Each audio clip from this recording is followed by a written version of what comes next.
With stories that define the day from every corner of the planet, I'm Arjun Samad Mahendran and you're tuned in to the World Report.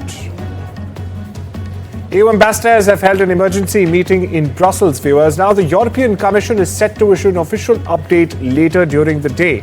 Trump said Washington will impose a 10% tariff on goods from several European countries starting the 1st of February. He said the tariffs would increase to 25% on June unless an agreement was reached for the US to purchase Greenland. European leaders have reiterated that the threat undermines relationship between allies. European Council President Antonio Costa says EU leaders are ready to continue talks with the US but will defend themselves against pressure. Meanwhile, protests have taken place in Greenland and Denmark with demonstrators opposing any US takeover. But first, let's listen in to Danish Foreign Minister and US Treasury Secretary Scott Bessent. Og der noterer mig jo også bare, at den amerikanske præsident er ukonventionel, for at udtrykke det diplomatisk.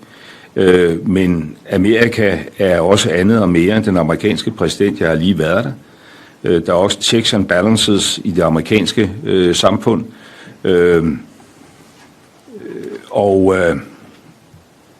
Og det giver mig sådan set en tro på, at når vi står sammen, og når vi er i stand til at forklare, hvad der står på spil, og det er jo ikke kun for Europa, der er ting på spil, der er også store ting på spil for USA, så skal vi også komme igennem det her. Altså, det er man jo nødt til at tro på, og det er man jo nødt til at arbejde for.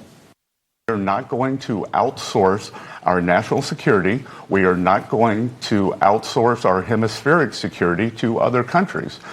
This meeting of EU ambassadors, an opportunity to get on the same page to digest the developments over the weekend and President Trump's announcement that he is prepared to impose tariffs on 8 European powers should Greenland not be given over to the United States. Now, officials I've spoken to say this is also an exercise in coordination in potential next steps. We have had a statement released by these European powers impacted or potentially impacted by these duties, and in it they say they're calling for further dialogue. They have dismissed Donald Trump's claims that they are acting dangerously by increasing their military coordination with Denmark, saying that they pose no threat at all. They've also warned that the risk of tariffs that would start at 10% next month, going up to 25% in June, would create a downward spiral in the transatlantic relationship. When it comes to further action the European Union could take, well, we know that several political parties are calling for a blockage of ratifying the EU-US trade pact that was brokered last summer, and some are calling for even more explosive action, with French President Emmanuel Macron calling for the so-called trade bazooka to be used, essentially giving the EU the powers to impose tariffs of its own on the United States, a move that would likely further antagonize the United States. The Danish armed forces are expanding their presence in Greenland. That's correct. The troops received weapons handling lessons at the shooting range in extreme weather conditions. The soldiers are deployed in Greenland as part of the Arctic endurance exercise. Various other NATO partners are also participating in the same drills. Meanwhile, US President Donald Trump said he would impose 10% sweeping tariffs on 8 European countries that oppose his efforts to take over Greenland, eliciting a forceful response from the continent. Here's a report. And I may do that for Greenland too. I may put a tariff on countries if they don't go along with Greenland, because we need Greenland for national security. What began as a bizarre obsession has now erupted into a full-blown transatlantic crisis. US President Donald Trump's mania for Greenland is no longer just empty words. It is now driving a tariff war with Europe. After months of repeated claims demanding that the US must own Greenland and autonomous Danish territory for its national security, the US President's fixation has now escalated from rhetoric to retaliation. After European allies pushed back, Trump used his favorite tool, tariffs, imposing sweeping duties on key allies such as France, UK, Denmark. unless they agree to negotiate with the US for control over Greenland. 10% tariffs first, then 25%. The message is clear: comply or pay.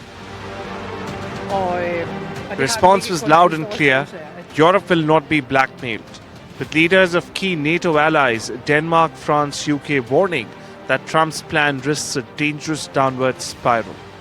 Norges standpunkt ligger fast. Vi kommer ikke til å la oss presse, og den type trusler uakseptable mellom nære allierte. Volevo dirvi che la previsione di un aumento dei dazi nei confronti di quelle nazioni che hanno scelto di contribuire alla sicurezza della Groenlandia, secondo me è un errore. Thousands have taken to the streets across Denmark, Greenland and Europe, protesting against Trump's plans. Europe is already considering retaliatory action, with France leading the charge.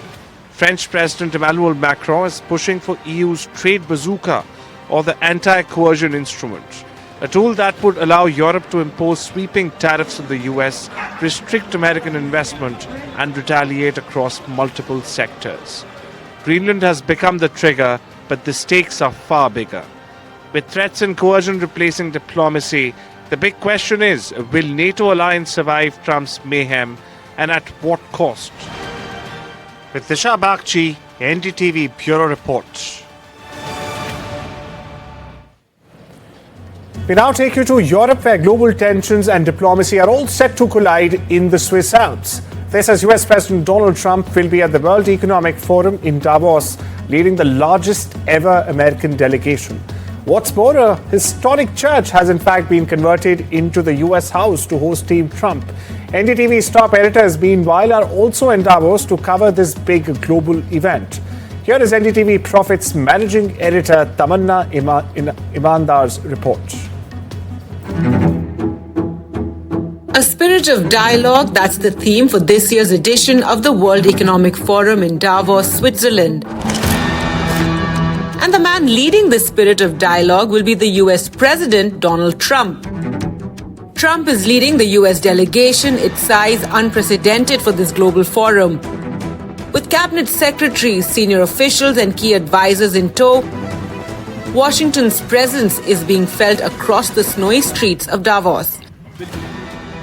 An old 19th century church on Davos's main promenade has been transformed into the USA House for the week, a venue where Trump officials will meet business leaders, host events and bilateral talks amid the forum. The USA House is probably going to be the center of attention for the next few days, with the visit of President Donald Trump possibly going to be the highlight of the entire WEF event this year in Davos. Now, the USA House has been built in a church. This is the old English church, and it's quite interesting that this is where the USA House will sit. Looking at what is happening in geopolitics right now, and especially in Europe, the presence of the USA House becomes that much more interesting. But beneath the hubbub of summit activities lies a deepening geopolitical dispute.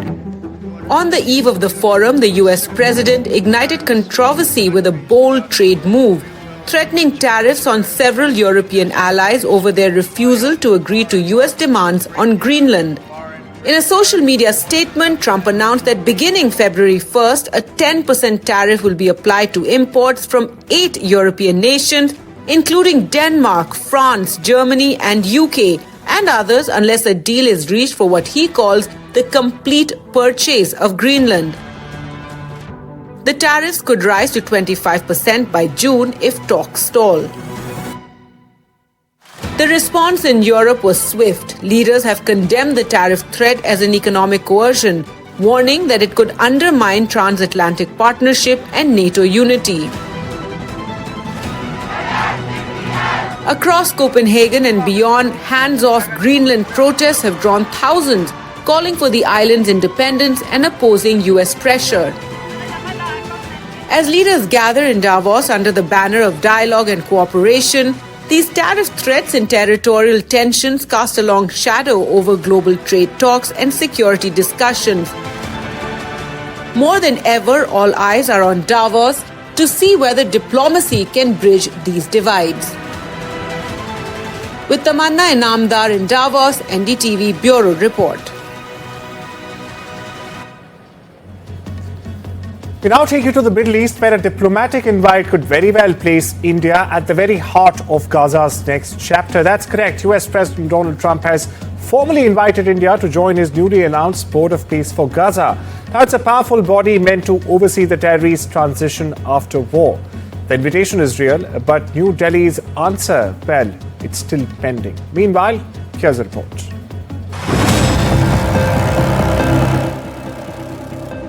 India may very soon have a steering role in deciding the future of post-war Gaza. US President Donald Trump has written directly to Prime Minister Narendra Modi, inviting India to be a part of the Board of Peace for Gaza. It's a select group of nations and global figures tasked with supervising Gaza's temporary governance and rebuilding phase. The board will oversee a technocratic, apolitical committee of experts designed to manage administration and redevelopment as armed groups are pushed out of governance. India is among several invitees. Pariah Pakistan has also confirmed receiving the same invitation. High-profile names linked to the board include former UK Prime Minister Tony Blair and World Bank President Ajay Banga, with Donald Trump himself set to chair the body. Sources say India has the invitation in hand, but no formal response yet. The moment carries weight. In October, Prime Minister Modi publicly welcomed the first phase of Trump's Gaza peace plan, signaling cautious alignment. Now the question is whether India steps in or stays out as Gaza's transition takes shape. It will be a decision with diplomatic reach and global resonance, and one that puts India in the spotlight. Whether New Delhi joins or declines, the choice will be closely watched well beyond Gaza. Bureau Report, NDTV. To the land down under now, where Australian Deputy Prime Minister Richard Marles has said that his government has welcomed Donald Trump's invite for Gaza Board of Peace. However, he didn't clearly state a definitive yes or no to the grand invite. Take a look. Oh, well, we are in discussions with the United States about this invitation. We very much welcome the invitation, but we'll work through it and talk with the US about what it entails and what it means. We need to see the parties in the Middle East work with this peace arrangement, because we need to see an end to the conflict. We need to see humanitarian assistance brought forward, and we need to see that part of the world rebuilt. In Western Europe, at least 21 people died and 75 are still hospitalized after a high-speed train collision in Spain. A high-speed train derailed and crashed into another oncoming train in the Cordoba province. The tail end of the trains between Malaga and Madrid, carrying some 300 passengers, went off the rails near the province. A 27-year-old driver of the train, the one that was stuck, was among the dead. Currently, it is unclear how fast the train was moving and when did it derail. We get you more. In Adamuf, the village nearest to the train crash site, the emergency services are basically recovering bodies from the crash. The crash happened at around 8 o'clock on Sunday evening. Two trains collided, and at the moment there are at least 21 people confirmed dead, but the authorities expect the number to rise. The Spanish Transport Minister, Oscar Puentes, said that it was a truly strange accident.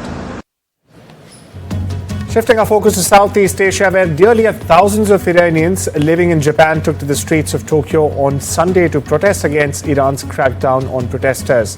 The crackdown in Iran has left at least over 3,000 people dead, exceeding that of any other round of protests in Iran in decades.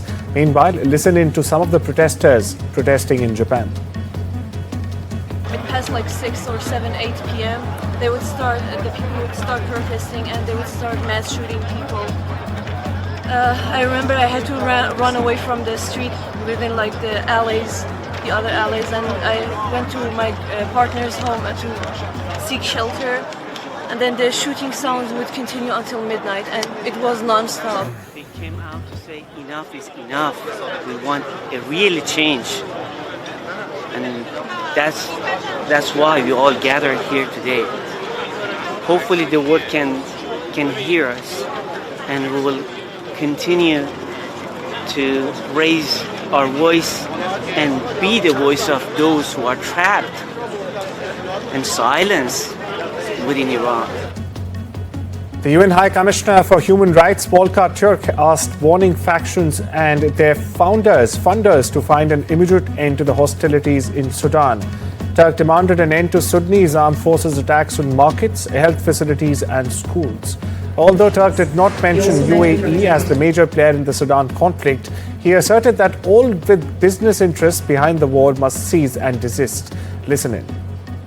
When it comes to the involvement of the UAE, there was a committee of experts report from 2024. We don't have more information on that than what the committee has provided in 24. But obviously the situation has deteriorated ever since. It is important to identify the business interests that are behind this horrible war. Guatemala's President Bernardo Alvaro has declared a 30-day state of siege on Sunday. Another announcement comes after suspected gang members in the country's capital killed at least 7 police officers. The attackers came in apparent retaliation for authorities in Guatemala's southwest retaking control of one of the 3 maximum security prisons in the country. Now, it's the same prison where inmates, in fact, had rioted and taken hostages just the day before. The government said the emergency measures were not intended to disrupt daily lives, however. Listen in.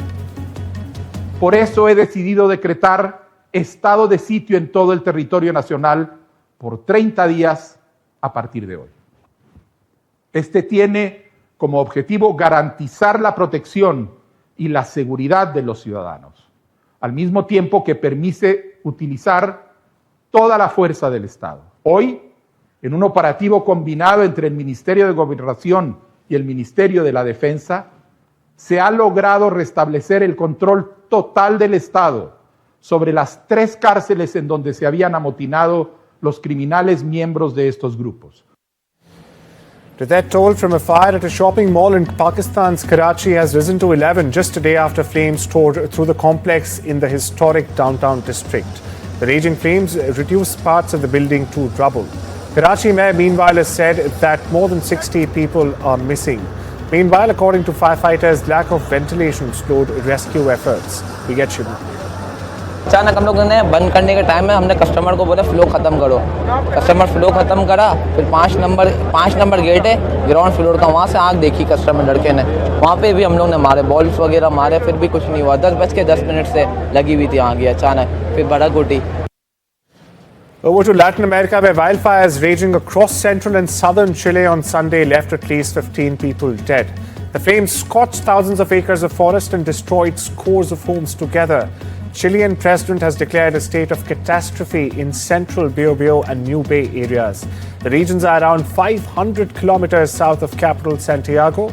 Firefighters struggle to extinguish the flames, as you see there on your screens right now. Strong winds and scorching weather hampered their efforts even more. One municipality, meanwhile, has reported that at least 253 homes have been destroyed. Listen in.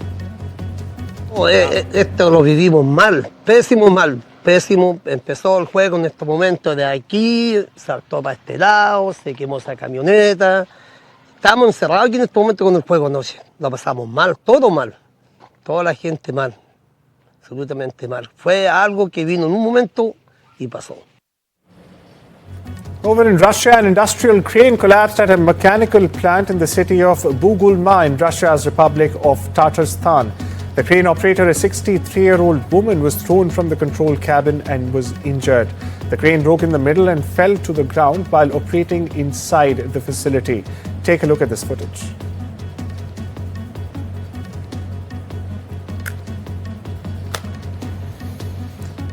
And with that, it's time we step into a short break, viewers. Much more lined up on the other side. Needless to say, don't you go anywhere.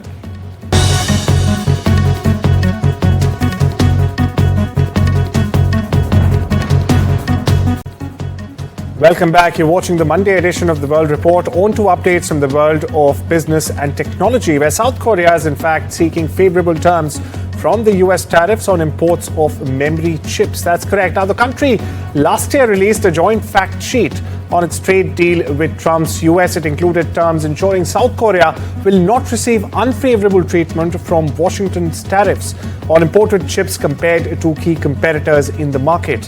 However, South Korea's trade minister earlier said US tariffs on advanced computing chips would have a limited impact on South Korean companies. China's economy grew 5% in 2025, buoyed by strong exports despite Trump's tariffs. Now, the growth hit official target as record exports helped the economy withstand weak domestic demand. Beijing has had a set of growth targets of 5% for 2025, even as it struggles to revive consumer spending. Although annual target was achieved, economic momentum very importantly weakened towards the end of the year. Growth slowed to 4.5% in the final quarter, which is very important compared to the 3 quarters earlier in the year. Celebrities and athletes alike flocked to the Emporio Armani store in Milan. Now, the store event focused on the upcoming Milano Cortina 2026 Winter Olympics and Paralympics. Stars included Haror Fall, Amanda Campana, Jean Gallagher, Aurora Ramnazzi, and many more. The event also celebrated Emporio Armani's role as the official outfitter for the Italian Olympic and Paralympic team. Not only this, the event also showcased Olympic-inspired collections and, of course, merchandise. We get you more. I think this determination, elegance, and it's a really common point with sports. So for this, we love Giorgio Armani. We take you back to the US, where a Miami Beach nightclub is now facing immense backlash after a viral video. This video surfaced shows a group of infamous YouTubers dancing to an anti-Semitic song by Kanye West. Now, the group included the notorious media personality Andrew Tate and his brother dancing to the song praising Hitler. The club Vendome has since issued an apology, calling the incident deeply offensive. Jewish organizations and social media users condemned the footage, and of course, the club says an internal investigation is underway.